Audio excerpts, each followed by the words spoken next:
Welcome back to my channel. Let us look into domestic errand in Igbo. Ije Ozi Ulo. Domestic errand, Ije Ozi Ulo in Igbo language. Number 1 is to cook.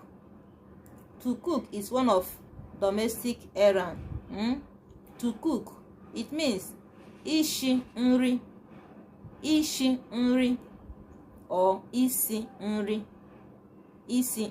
depending your dialect in Igbo. Anam esi nri,